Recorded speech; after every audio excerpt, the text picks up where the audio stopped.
Le Mali, de nouveau au cœur de l'actualité africaine avec ces 49 militaires ivoiriens arrêtés à l'aéroport Modibo Keïta de Bamako dimanche dernier. Les autorités maliennes sont sûres d'avoir capturé des mercenaires, des éléments nationaux d'appui à la MINUSMA, estime Abidjan, thèse démolie par les Nations Unies, qui n'ont connaissance d'aucun élément NSE à Bamako. Qui sont ces 49 militaires du mercenariat ou de la paranoïa? Nous en parlons avec deux invités. King Dojro, il est expert en structuration économique, il suit de près l'actualité malienne. King, bonjour. Bonjour cher ami, Merci de vous retrouver. merci beaucoup. Vous serez avec Maître Eric Emmanuel Sosa. Maître, bonjour. Bonjour. Maître Eric Emmanuel Sosa est avocat, maintenant au barreau de Lomé. Merci d'être avec nous. C'est un plaisir. Oui, mais maître, voilà un dossier 49 militaires pris un peu la main dans le sac à l'aéroport avec armes et munitions. En flagrant délit, est-ce que ces militaires sont-ils défendables? Est-ce que c'est un dossier que vous pouvez défendre si on vous commettait comme avocat? Rien n'est plus défendable que ce dossier, dans lequel on parle de flagrant délit pour des gens qui ont l'intention de venir déstabiliser un pays étranger, souverain et voisin, arrivent tout harnachés de leur tenue militaire, avec des armes qui vont suivre. Écoutez, vous savez, autant aller directement se présenter à la guérite de la présidence en disant je viens faire un coup d'État dans ce cas-là. Non, je pense qu'il faut qu'on arrête un peu de verser dans la paranoïa et dans la rhétorique souverainiste complètement creux parce que, bon, d'accord, on peut prêter beaucoup d'intentions malveillantes au président Ouattara. On le traite de suppôt de l'Occident, de la France. Il serait le bras armé de la France dans la sous-région au sein de la CEDEAO. On dit tout ça. C'est un discours qui a un certain écho dans une certaine frange de la population africaine et francophone. Mais quand même, réfléchissons 2 secondes et convoquons le bon sens ordinaire au secours de notre propre raisonnement. Qu'est-ce que vous voulez qu'un pays comme la Côte d'Ivoire gagne aujourd'hui, alors que le Mali n'est plus sous sanction de la CEDEAO, alors qu'on a déjà un agenda de la transition, de la fin de la transition, alors qu'on est en train de négocier les réformes institutionnelles pour qu'on ait une nouvelle constitution et qu'on ait un cadre juridique électoral qui garantisse, un tant soit peu, les acquis démocratiques que l'on appelle de nos voeux au Mali. Pourquoi donc la Côte d'Ivoire, puisqu'il s'agit de le nommer, de Ouattara, irait envoyer des mercenaires pour déstabiliser ce régime qui, à tous les niveaux aujourd'hui, ne représente plus aucun danger pour personne. Il n'en a jamais représenté d'ailleurs. C'est-à-dire que si il suffisait de renvoyer la force Barkhane et l'ambassade de France pour devenir un héros panafricain, bon, ça se saurait. D'autres l'ont fait avant, et pour autant, ils n'ont pas brillé par le génie politique qui a sorti leur pays du sous-développement et des affres de la dictature.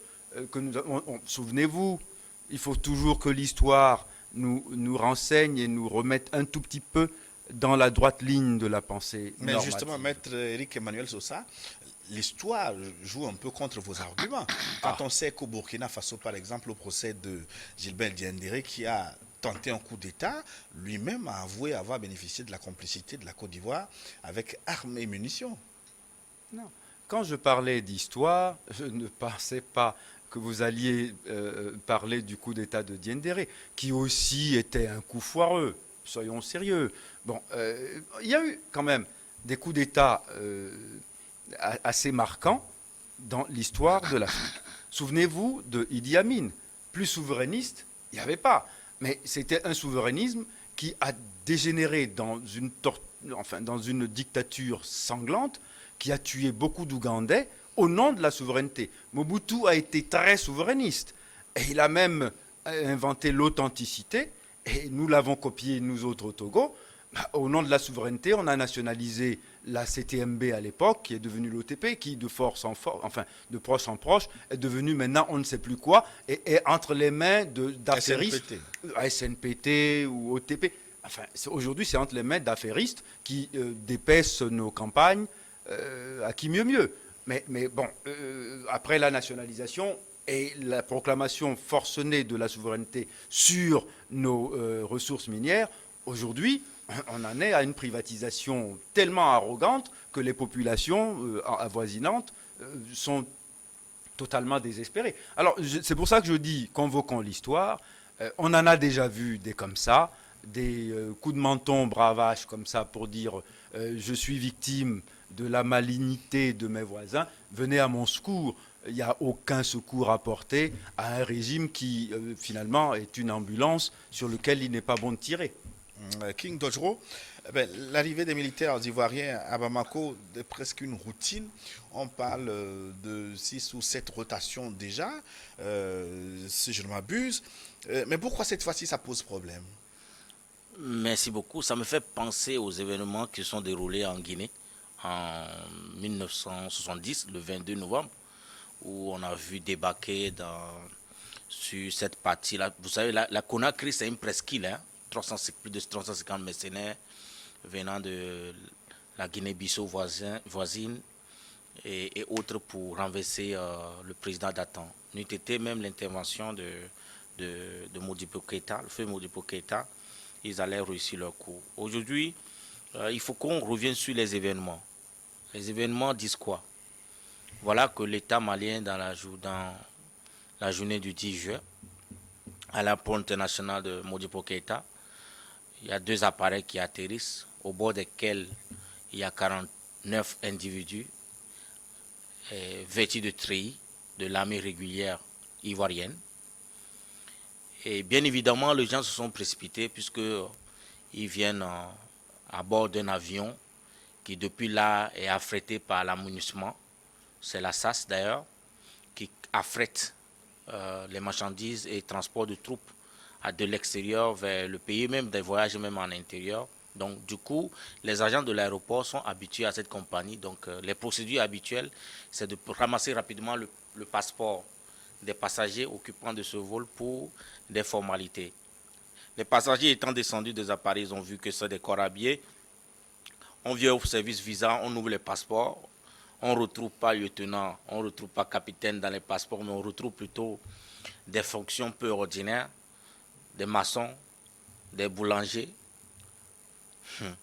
Des étudiants. des étudiants, Parfois, et des électriciens. ouais, les plombiers. Ça fait tiquer les services de l'immigration. Systématiquement, ils ont informé leur hiérarchie. Le ministère de la Défense est saisi par cette découverte de personnel de l'armée ivoirienne qui n'ont pas de titre allant dans le sens de ce qui annonce d'abord comment ils sont habillés. On leur a demandé l'ordre de mission. Ils n'ont pas monté d'ordre de mission. Alors, ça a encore inquiété davantage le service de l'immigration. Donc, le ministère de la Défense étant saisi, a systématiquement appelé son homologue de la Côte d'Ivoire pour savoir est-ce qu'il y avait une mission de rotation qui a été prévue. Et selon les informations que nous avons reçues de la part du gouvernement malien, le ministère de la Défense en Côte d'Ivoire aurait répondu non, que non, à sa connaissance, il n'y a pas de mission qui a été prévue pour cette journée de 10.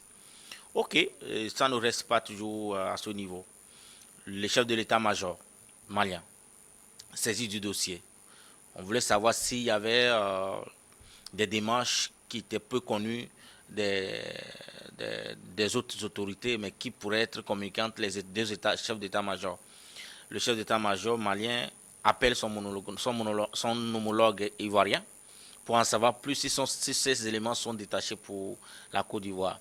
Même réaction, nous ne sommes pas au courant, nous allons vous revenir après avoir fouillé. On remonte l'information encore plus à un niveau plus élevé parce qu'il se pourrait que le chef de l'État lui-même ait pu diriger une mission de ce genre.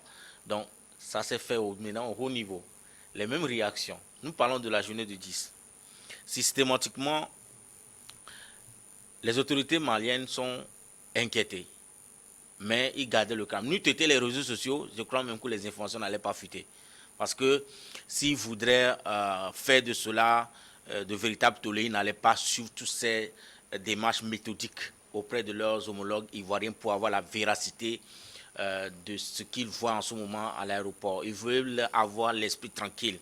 Oui, mais tout à l'heure, on écoutera le porte-parole du gouvernement malien, Abdoulaye Maïga. Mais est-ce que vous avez la preuve aujourd'hui que les autorités maliennes ont contacté Abidjan, qui dans un premier temps a estimé n'avoir aucune connaissance des 49 militaires à Bamako? Bien sûr, je suis de très près le rapport que le Premier ministre a fait aux membres du parti, de la coalition de parti M5, dont il est issu.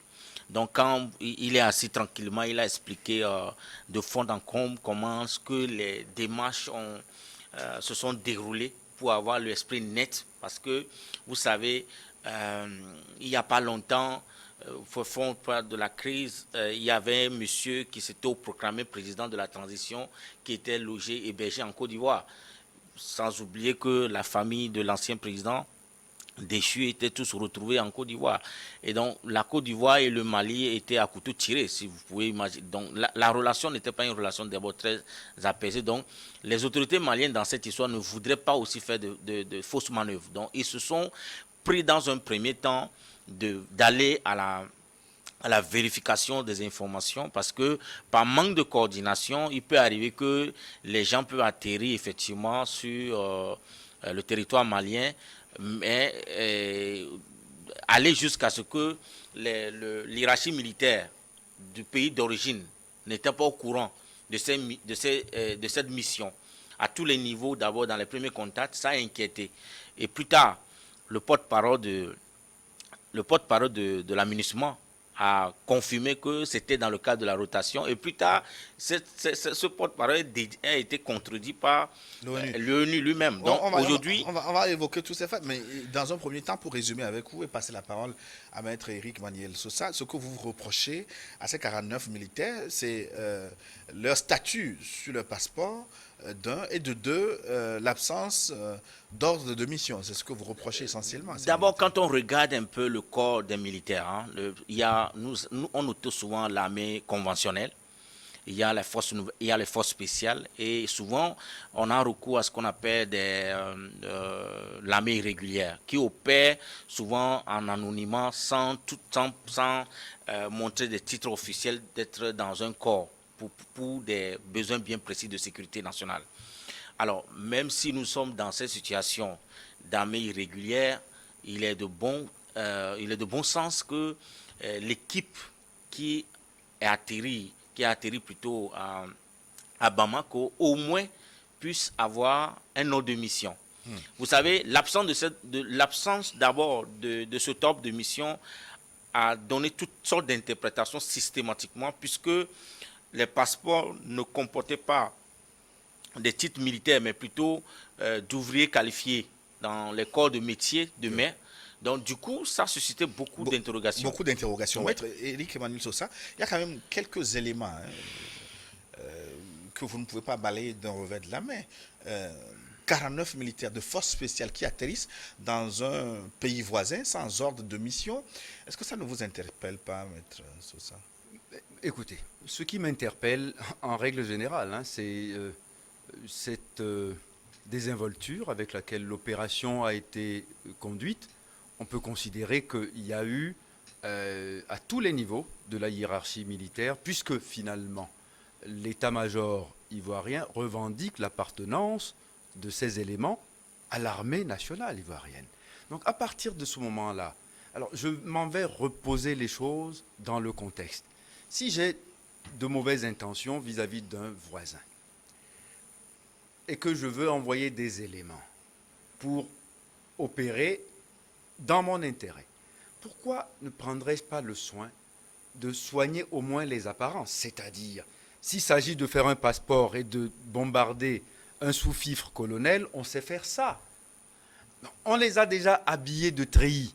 Donc quand ils vont arriver à Bamako, ils seront identifiés comme des militaires étrangers arrivés à Bamako. Ils ne sont pas des éléments des forces maliennes, que je sache.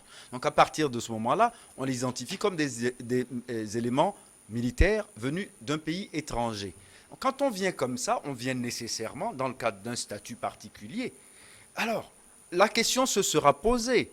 C'est la raison pour laquelle je dis, s'il y avait de mauvaises intentions, vous avez parlé tout à l'heure d'armée irrégulière, je n'en connais pas, on a une armée ou des voyous. Mais n'allons pas vite en besogne. Non, je ne vais pas vite en besogne. Les simples journalistes, parfois, je me rappelle d'une histoire, un journaliste ivoirien débarquant au Gabon, mais a été mis au Niouf simplement parce qu'il n'avait pas d'ordre de mission alors qu'il rendait visite à un ami. Je parle d'un journaliste. Mais oui, bon, là nous avons eu affaire 49 militaires de forces spéciales qui arrivent dans un pays avec armes et munitions, l'exemple que vous sans donnez, ordre de mission. Comment vous l'expliquez? Oui, l'exemple que vous donnez est l'illustration d'un zèle imbécile de la part d'un officier de la police de l'air et des frontières gabonais qui a complètement fantasmé. Bon, bref, mais quand il s'agit de 49 militaires, on n'envoie pas 49 militaires faire une opération comme ça en truandant, en traficotant, en falsifiant même leurs documents de voyage.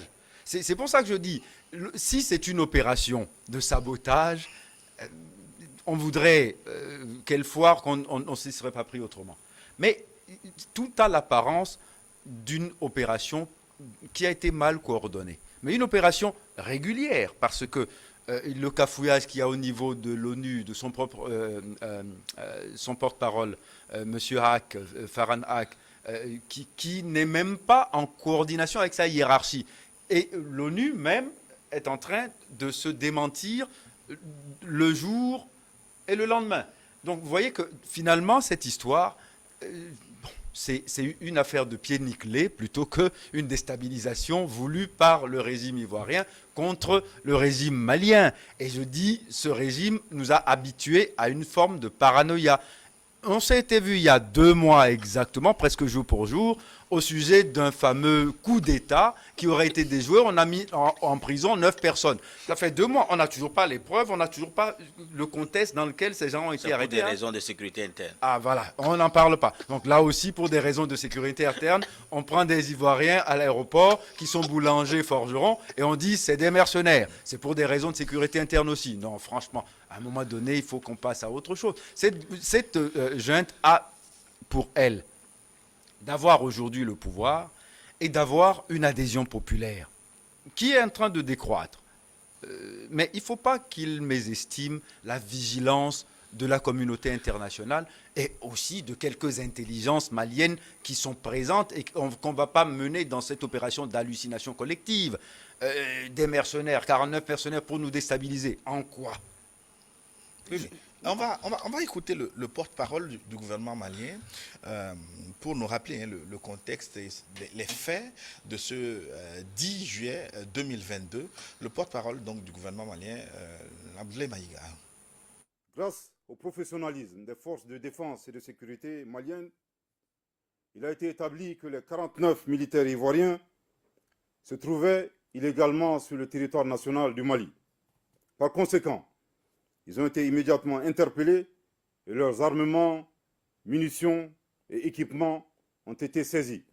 Au regard de ces manquements et infractions commis dans le cadre du déploiement de ces 49 militaires ivoiriens, le gouvernement de la transition les considère comme des mercenaires, tels que définis par la Convention de l'OUA sur l'élimination du mercenariat en Afrique. Voilà, le porte-parole du gouvernement malien, Abdoulaye Maïga, maître Éric Emmanuel Sosa. Le communiqué du gouvernement malien est quand même argumenté. Mais, attendez, qu'il y ait eu des manquements, qu'il y ait eu des infractions, qu'il y a eu des éléments d'irrégularité flagrants, il n'est même pas question de les discuter. Il a bien dit qu'il s'agit d'éléments des forces armées ivoiriennes. Donc à partir du moment où il les définit comme étant des militaires ivoiriens, s'ils se trouvent en territoire malien, c'est nécessairement parce qu'à un moment donné, des militaires ne partent pas comme ça en voyage sans avoir informé leur hiérarchie. Et qu'on dise qu'on a interrogé l'état-major qui n'était pas au courant, qu'aucun élément de la hiérarchie, de la chaîne de commandement en Côte d'Ivoire n'était au courant du déplacement de ces 49 éléments des forces armées ivoiriennes vers le Mali, est quand même quelque chose d'assez ébouriffant. C'est à se demander finalement si c'est au nom du gouvernement ivoirien qu'ils se sont déplacés ou si c'est au nom d'une société privée ou d'éléments encore plus obscurs. C'est pour ça que je dis, franchement, on est en train de faire un film de James Bond avec des bras cassés. C'est ça. Ce qu'il faut rappeler, c'est que il y a des sont-ils allés faire, ces militaires? Ok, ce qu'il faut rappeler, c'est qu'il y a des pratiques en la matière. Vous savez, quand les gens arrivent dans le cadre de l'aménagement, il y a un traitement qui leur est réservé à l'aéroport. Priorité d'abord. Et des fois même, leurs passeports ne sont pas ramassés. Vous comprenez un peu? Du moment où ils viennent avec cet appareil qui est une couverture, la compagnie SAS a un contrat de transport de troupes, transport de matériel avec l'aménagement. Le budget de l'aménagement, ça fait $1 milliard par an. Vous imaginez? Donc, ils ont des contrats de ce genre. Donc, quand les services d'immigration voient ces appareils atterrir, ils savent que c'est dans le cadre de l'aménagement. Donc, il y a un traitement qui est réservé systématiquement. C'est la priorité. Donc, et plus encore, les passagers qui descendent de l'appareil sont en uniforme. Moi, je pense bien que la curiosité de l'immigration malienne s'est installée quand, par exemple, ils n'avaient pas peut-être été informés de cette rotation et qu'au préalable, la liste de ceux qui devaient arriver était déjà transmise à l'immigration pour contrôle ou vérification. Mais alors, Abidjan aurait déjà envoyé par 6 ou 7 reprises des militaires de ce calibre. Alors, mais sauf que lors de cette mission, il y a eu beaucoup de manquements en fait. Même si c'était de bonnes intentions, il y a eu beaucoup de manquements. Premier manquement, c'est qu'on a oublié, les militaires ont oublié à Abidjan leur ordre de mission. C'est quand. Donc il y en avait un. Non, il y en avait un bien quand sûr. même. Plutôt quand on les a arrêtés, 4 jours après maintenant, on voit sur les réseaux sociaux un ordre de mission qui a été signé le 5 juin, annonçant qu'il doit avoir une rotation. Et là, le chef de mission n'avait pas l'ordre de mission en main parce qu'on l'a. Est-ce que le Mali a validé cet ordre de mission? Est-ce que le Mali a accepté cette rotation? En fait, c'est ça le problème. Si le Mali avait validé l'arrivée de cette mission, le Mali aujourd'hui serait en faux en déclarant ces personnes mercenaires. C'est parce que, bien évidemment, la coordination n'a pas respecté les procédures habituelles. Kindojo, on est d'accord? Excusez-moi. Donc, du coup, qu'est-ce qui se passe? Les gars sont dans une position de dire, OK, vous arrivez, votre hiérarchie dit, il n'y a pas eu de mission de prévu, donc vous êtes des mercenaires, systématiquement. Parce que tous les éléments sont là. Et puis, pire, grave encore, un deuxième avion équipé d'armes et munitions. Un deuxième avion. OK. Qu'est-ce que cela veut dire? Maître dit que 49 personnes ne peuvent pas déstabiliser un pays. Vous savez, je comprends la position de Maître parce que quand un coup d'État n'a pas réussi, il considère qu'il n'y a pas eu de coup d'État. C'est quand ça a réussi qu'on a des preuves. Donc pour vous, ces militaires étaient allés pour faire un coup d'État? Non, pour l'instant, les autorités maliennes n'ont pas dit qu'ils sont venus pour faire le coup d'État, mais ils sont des mercenaires. Et pourquoi? Non, ils sont mercenaires parce que c'est pourquoi ils ont cité. D'abord, c'est un profilage qu'ils ont fait. Ils disent selon la convention de l'OUA, cette manière d'apparaître sur notre territoire caractérise les individus comme étant des mercenaires parce qu'il y a une loi anti-mercenariat en Afrique votée par les États membres de l'UOA. C'est le traité, lui. C'est le traité. Oui. Alors, donc, du coup, ils sont d'abord à ce niveau-là. Ils n'ont pas encore qualifié ces militaires-là comme étant des gens qui étaient prêts à faire des coups d'État. On est d'accord? Vous savez... Non, on n'est pas d'accord. Alors, vous et moi, on n'est pas d'accord. Imaginez Attendez, un instant, un avion qui débarque dans un pays. Imaginez un instant qu'ils atterrissaient avec tout leur armement, qu'ils n'étaient pas vigilants pour les maîtriser à temps qu'ils déversaient les armes et puis on prenait possession de l'aéroport international de Modibo et Keïta. À 49. Oui, bien sûr. Oui, alors ils prennent position et puis le pouvoir se trouve à l'aéroport. Mais vous savez, le pouvoir malien se trouve à l'aéroport. Qu'est-ce qu'on en sait de ce qui se trouve? Mais il y a la base militaire, il y a la base aérienne là-bas, il y a les équipements. Allez seulement dans ces aéroports, vous allez voir qu'est-ce que cela a comme équipement dans tous les vols commerciaux débarquent à l'aéroport. Sauf que ce vol n'est pas un vol commercial régulier. Non, un vol. C'est un vol à caractère onusiens et qui, d'ailleurs, ce qu'il faut Quand rappeler bien même, c'est même. que la compagnie qui les a transportés, son contrat a expiré depuis 2019 et n'a pas été renouvelé. Pour commencer d'abord. Mais c'est encore un autre cafouillage. Est-ce que Parce vous qu'ils voyez? sont au pouvoir depuis quand? Alors, Ils sont au pouvoir depuis quand? on est en position de... Ils sont au pouvoir depuis Les quand? Danois ont perdu également dans cette même situation. Mon ami, ils sont au pouvoir depuis Et sans quand? visa, ils sont rentrés au Mali quand les Maliens ont remonté les informations. Mais qu'est-ce qui s'est passé? Les Danois ont été rapatriés à la fin. Vous savez, il y a une pratique sont dans la au pouvoir matière. depuis quand? Ils Non, sont non, mais je les vous- Danois Monsieur- sont arrivés au Mali sans Dodro, visa. Monsieur Dodro, Et répondez à la comme question. c'est dans le cadre de Répondez l'administration, au moins à la- non, mais- ils sont rentrés sur le territoire et Vous- quand les autorités se sont rendues vous compte, et moi, on qu'est-ce doit qui faire se un passe? débat. Ne Ils parlez ont pas de demandé façon- donc au Danemark Faites pas de monologue, dialoguons. rappeler ces éléments. Oui, l'autre fait troublant, Dialoguons. c'est que Est-ce que vous voyez? l'ONU n'est pas reconnu ces militaires. Comment se fait-il que la Côte d'Ivoire n'a pas signalé l'arrivée de ces 49 militaires inscrits dans le cadre, selon la Côte d'Ivoire, des NSE, le National Support Element. Mais comment se fait-il que l'ONU n'est pas au courant? Attendez. Il n'est pas du tout dans mes intentions de venir défendre l'armée ivoirienne dans ses manquements et dans son incurie caractérisée ici par le fait que cette opération a été de bout en bout opérée avec énormément de carences et d'incompétence. Mais est-ce qu'on peut envoyer des éléments, des forces spéciaux dans un pays avec de telles carences? C'est pour ça que je dis... On ne peut pas s'interroger. Bien entendu, c'est-à-dire que ce niveau de carence interroge, je peux le comprendre. Mais, et c'est la raison pour laquelle je dis en même temps, pour rééquilibrer le débat, qu'on ne peut pas aller inférer de cette accumulation de bavures qu'il s'agit de mercenaires, parce que s'il s'agissait de ça, vous savez, bon, il faut me prêter quelque expérience dans le domaine, mais je peux vous dire qu'on sait se préparer quand on envoie des mercenaires. La plupart du temps, ils arrivent même totalement incognito, même quand ils ne sont pas de la même couleur de peau que dans le pays où ils débarquent, ils s'arrangent pour avoir, au moins dans les apparences et dans la régularité formelle, tout ce qu'il faut pour justifier leur présence sur le territoire. Or que là, on envoie des militaires, et si c'est pour faire des opérations malhonnêtes ou mal intentionnées, on se préoccupe au moins de leur donner des passeports et des documents de voyage qui corroborent leur apparence. Ils sont militaires, mais on se rend compte que d'après leur passeport, certains sont étudiants, nous dit-on, certains sont maçons, boulangers, etc.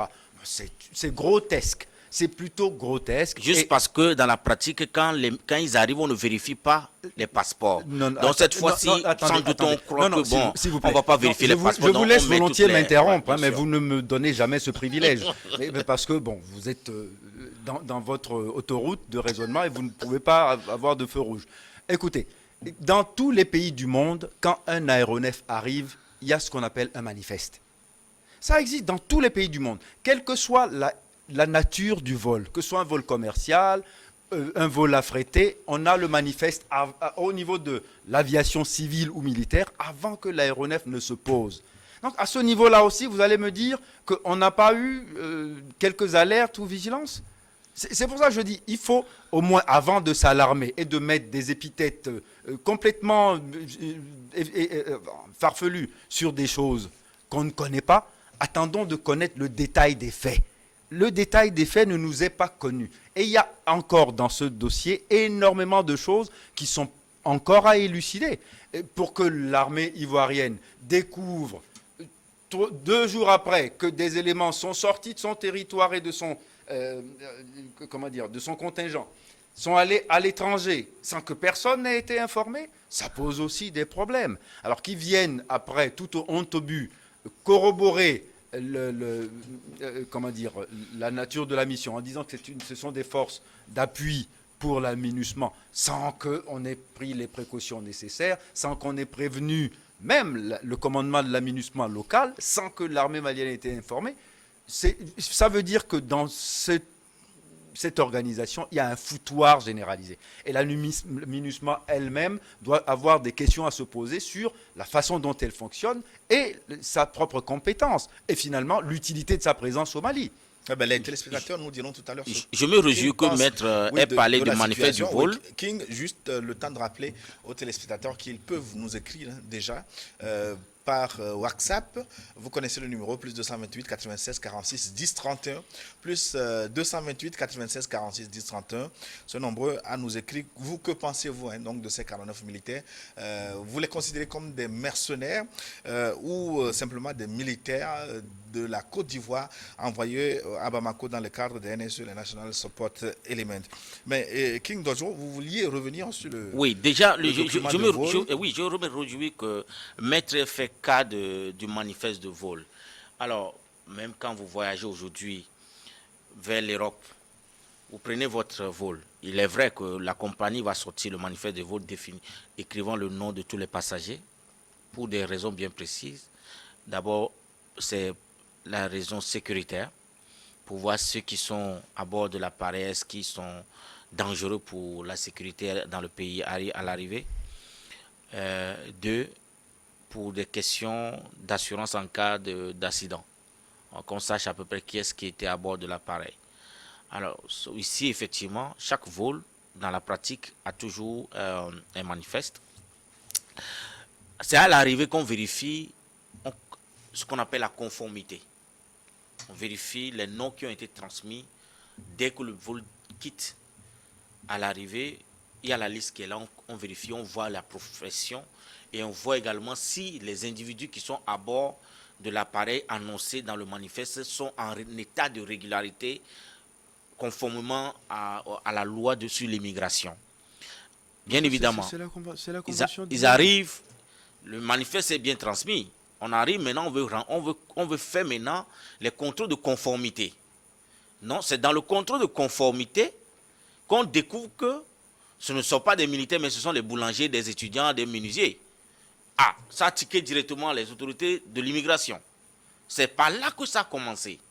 Sinon, on aurait dit dès le départ, nous ne voudrons pas que ce vol atterrisse ici parce que les passagers qui sont à bord sont dangereux pour nous. Deux, ils viennent à bord d'un appareil qui a un contrat avec l'amunissement, qui fait des rotations régulièrement à l'aéroport international Modibo Keïta. C'est menuisier qui est dangereux ou c'est militaire? Menuisier n'est pas dangereux. Ah ben alors, ils sont annoncés comme des militaires. Ils ne sont pas dangereux. Quand on découvre qu'ils sont boulangers, menuisiers, donc ils sont dangereux. Non, le problème, ils sont annoncés comme menuisiers et étudiants, ils ne sont pas dangereux. C'est quand on les voit maintenant entrer que là, il y a un problème maintenant. C'est là-bas que ça commence à mettre. Sinon, menuisier n'est pas dangereux, étudiant n'est pas dangereux. Mais pourquoi est-ce que les détenteurs de ces passeports sont en tenue militaire? C'est de ça qu'il s'agit. Pour les autorités maliennes, c'est les menuisiers qui viennent pour faire des travaux à l'amunissement. Donc on vient, on arrive, on découvre que c'est des corps habillés qui sont là. Pourquoi le porte-parole du gouvernement dit que ce sont des militaires? Mais on les interroge, on les a interrogés. Non, on sait que c'est des militaires. Oui, c'est quand on les a interrogés qu'ils ont dit qu'ils sont des militaires, qu'ils sont venus dans le cadre d'une mission confidentielle. D'autres, ils ont donné 4 versions même d'ailleurs. Des passeports d'étudiants et de boulangers. Justement, c'est ce qui s'est passé, maître. Ce qui est troublant aussi, ce sont les versions. Selon les autorités maliennes, il y en a eu 4 versions sur le motif de leur voyage. Quand on arrive dans un pays, quand même, on dit ce qu'on vient faire. Oui, bien sûr. Non, mais pourquoi ces militaires ont donné 4 versions des motifs qui les ont amenés à Bamako? Écoutez, je ne sais pas dans quelles conditions on les a interrogés et comment on a obtenu les 4 versions. Mais encore une fois, non, attendez. Quand le gouvernement malien dit que ce sont des militaires, quand le gouvernement ivoirien revendique leur appartenance à sa force armée, et que nous sommes en présence de 2 pays qui n'ont aucune raison de se faire la guerre, allez demander à ceux qui disent que c'est des mercenaires quels sont les autres indices. C'est tout. Écoutez, on peut admettre que dans cette affaire-là, il y a eu cafouillage et, je l'ai dit tout à l'heure, incompétence aggravée à beaucoup de niveaux. Mais de là à y voir des mercenaires venus déstabiliser le Mali, je dis encore une fois, n'exagérons pas dans la rhétorique. Oui, mais tout ça, je repose ma question. Vous avez des militaires à vos portes, vous demandez ce qu'ils sont venus faire, oui. Ils vous donnent 4 versions. Est-ce que vous n'avez pas des raisons? Attendez, vous dites qu'ils vous donnent 4 versions. À vous, ils l'ont donné? C'est le régime malien qui dit qu'il a reçu 4 versions. Il n'a qu'à nous dire qui... Attendez, mais comment que je doute mais comment que je doute du communiqué? Attendez, ce ton martial pour venir nous annoncer qu'on a arrêté 49 Ivoiriens et qu'on les considère comme des militaires, comme des mercenaires, vous voulez que ça convainque qui? Non, mais attendez. C'est de la même manière qu'on avait ramassé les 9 qui ont fait la tentative de coup d'État du mois de mai. Non, attendez. Non, il suffit de treillis et de temps martial pour que vous... Pour que l'information soit douteuse. Oui, ben, j'assume cette Bon, cette part de doute. sauf que M. Kwasi Adam Sani, il est lieutenant dans l'armée régulière ivoirienne, mais dans son passeport, il porte un autre titre carrément, ce n'est pas lieutenant. Mais c'est bien ça. Vous savez, ce que ces je dis. militaires ont souvent des passeports de service dans lesquels on mentionne très bien leur titre en tant que fonctionnaire de l'État. Moi, je vous dis, maître, le manifeste de vol a annoncé ce sont des personnels travailleurs manuels. Oui, mais l'autre question que je voudrais poser, à supposer que ces militaires aient voyagé selon les normes, est-ce que ça ne pose pas un problème que un pays envoie ses militaires des forces spéciales pour une société privée? Est-ce que c'est régulier? Oui. Aujourd'hui, quand on regarde encore l'ordre de mission qui circule, après qu'il y a eu tellement de contradictions, oui, on n'est pas au courant, nous ne sommes pas au courant, après on dit non, c'est pour nous. Ce sont les militaires, tels que l'ordre de mission l'a défini. Et le chef de mission, donc, c'est le lieutenant donc, que je viens de citer. Alors, déjà, il faut comprendre les choses. Quand Maître dit que les deux pays n'ont pas raison de... On ne parle pas de la Côte d'Ivoire et du Mali, on parle plutôt... À un moment donné, on a l'impression que c'est des problèmes personnels. Parce que déjà... Entre qui et qui?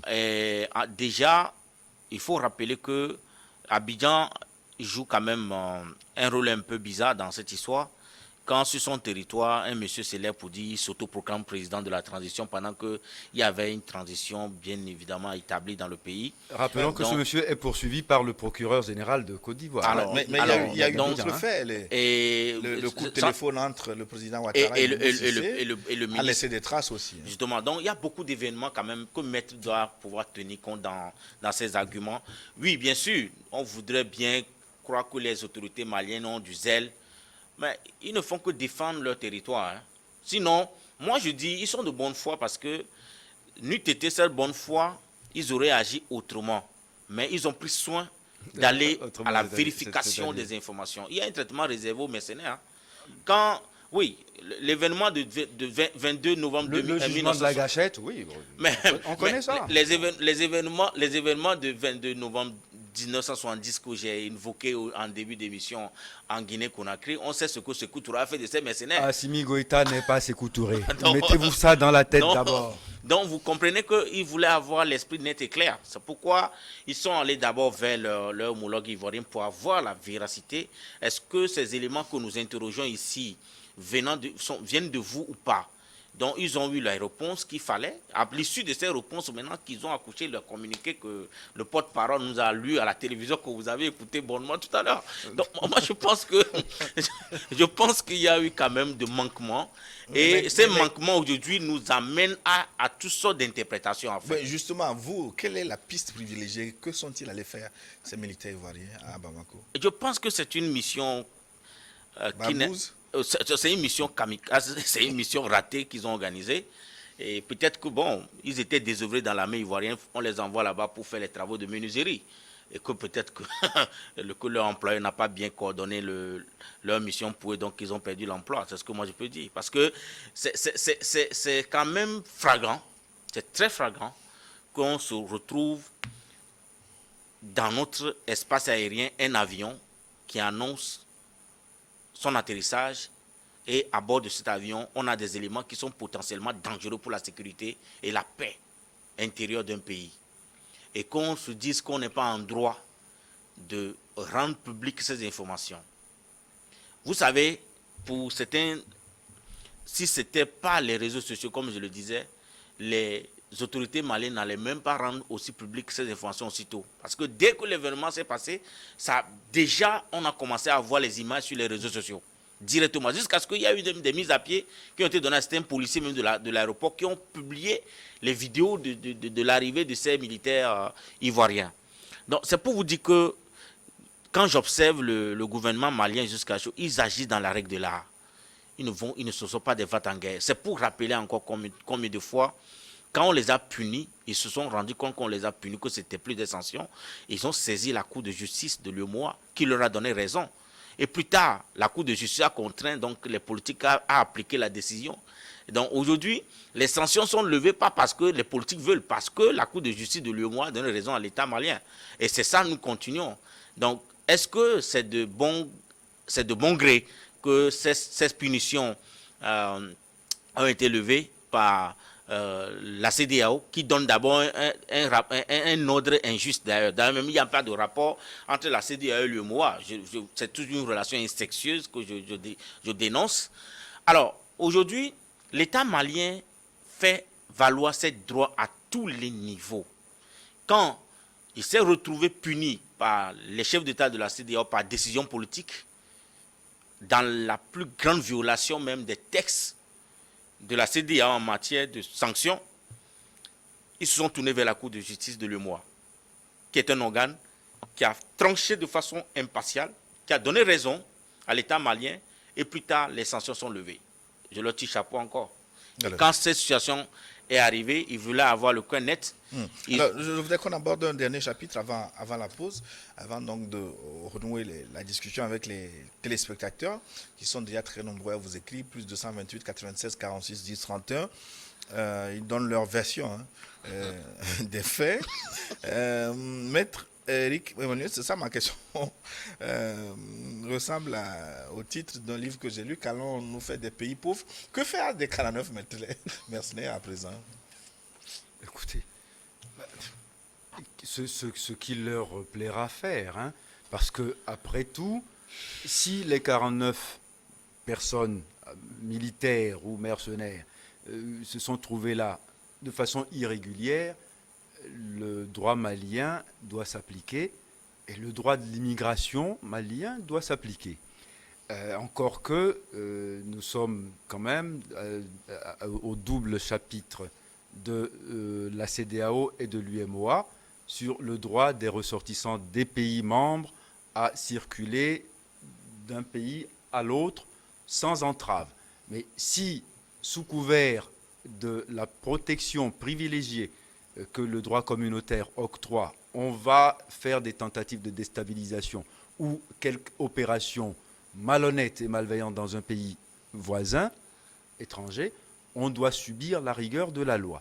Mais ici, encore une fois, j'ai beaucoup de mal à trouver les éléments qualifiant l'infraction de mercenariat. C'est la raison pour laquelle j'exerce un doute, mais à toute épreuve, sur ce dossier, en disant, encore une fois, c'est vrai, c'est une opération qui a été tellement mal faite qu'elle est indéfendable, mais de là avoir des mercenaires, j'ai des doutes, mais il m'appartient de trouver les éléments. Alors, comment appeler les militaires qui sont arrivés dans un pays régulièrement?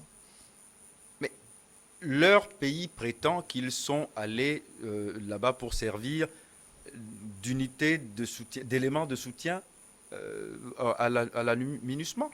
J'ai toutes les raisons du monde de croire que c'est vrai, parce que même s'il quand y avait... l'ONU dit qu'il n'a pas connaissance de ces éléments nationaux. De la même façon que des éléments danois sont arrivés et qu'on ne les a pas mieux préparés et qu'ils ont été refoulés par l'immigration malienne.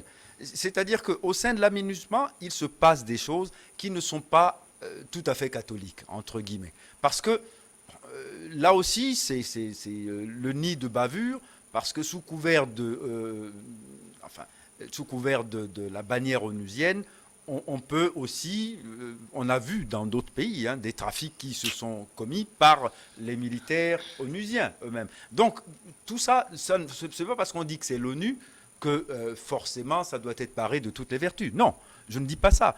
Je dis, ces gens sont très certainement envoyés dans le cadre d'une mission onusienne qui a été mal définie, mal organisée, et finalement, on se rend compte que quand on interroge de part et d'autre, si le gouvernement ivoirien était persuadé que ces gens-là n'étaient pas des éléments de l'armée régulière, il ne les aurait pas couverts, il les aurait dénoncés. Si c'est des boulangers, des étudiants qui sont partis effectivement, alors que tout le monde dit que c'est des militaires, leur gouvernement dit que c'est des militaires, l'État malien dit que ce sont des militaires, je ne comprends pas pourquoi ils n'ont pas les passeports qui corroborent leur fonction en tant que militaires. Mais King Dojo, que faire des 49 militaires ivoiriens? Donc déjà, par mesure anticipative, l'État ivoirien a reconnu déjà que ce sont des éléments de son armée régulière, malgré qu'ils n'étaient pas accompagnés d'un ordre de mission régulier au moment où ils atterrissaient à l'aéroport international de Modibo Keïta. Et aujourd'hui, il faut donc rectifier le tir pour qu'ils ne soient pas exposés à des sanctions militaires selon suivant la loi martiale dans le pays.